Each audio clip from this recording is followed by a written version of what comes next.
প্রধানমন্ত্রী মনমোহন সিং এর প্রয়াণে টালিগঞ্জে তার বোনের বাড়িতে শোকের ছায়া। মনমোহন সিং এর বড় বোন কলকাতারই বাসিন্দা। দাদার মৃত্যুর খবর পেয়ে ভেঙে পড়েছে পরিবার। মনমোহন সিং এর স্মৃতিচারণায় তাঁরই আত্মীয়রা। অসুস্থতার কারণে শেষকৃত্যে যোগ দিতে যেতে পারবেন না প্রাক্তন প্রধানমন্ত্রীর বোন। ইতিমধ্যেই দিল্লির উদ্দেশ্যে রওনা বোনের বড় ছেলে আর পুত্রবধূ। আমরা রয়েছি তার বোনের বাড়িতে, ভাগনার সঙ্গে কথা বলার চেষ্টা করব। আপনাদের পরিবারের জন্য কত বড় ক্ষতি? প্রচুর বড় ক্ষতি আমাদের বাড়িতে। উনি একটা কমপ্লিট ফ্যামিলি ম্যান ছিলেন, সবসময় পুরো পরিবারের সঙ্গে জড়িত ছিলেন, পরিবারের সঙ্গে সময় বার করতেন। 2 দিন আগে 3 দিন আগে মার সঙ্গে কথা হয়েছে, রেগুলার টাচে ছিলেন। আমাদের জন্য একটা বিরাট একটা ক্ষতি আছে পুরো ফ্যামিলির জন্য।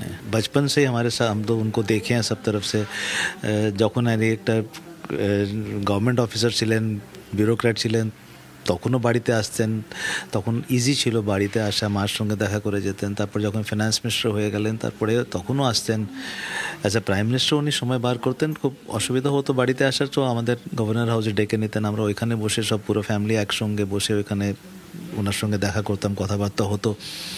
তারপরে যখন প্রাইম মিনিস্টার ছিলেন না, তখন এই 5 বছর আগে তখনও আমাদের এই বাড়িতে এসছেন উনি, মার সঙ্গে সময় স্পেন্ড করেছেন, আমাদের সঙ্গে সময় স্পেন্ড করেছেন সবার সঙ্গে। তো ই ওয়াজ এ কমপ্লিট ফ্যামিলি ম্যান।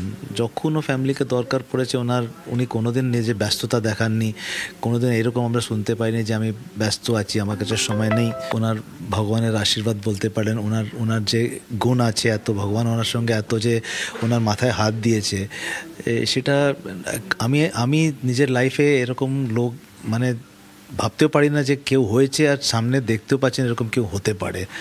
হি ওয়াজ আ সেন্ট অ্যাকচুয়ালি। আমরা যাকে বলি না, আমরা সেন্ট বলি। ওনার সঙ্গে একটা সেন্টে যত কোয়ালিটি হওয়া চাই, ও সমস্ত কোয়ালিটি ওনার মধ্যে ছিল।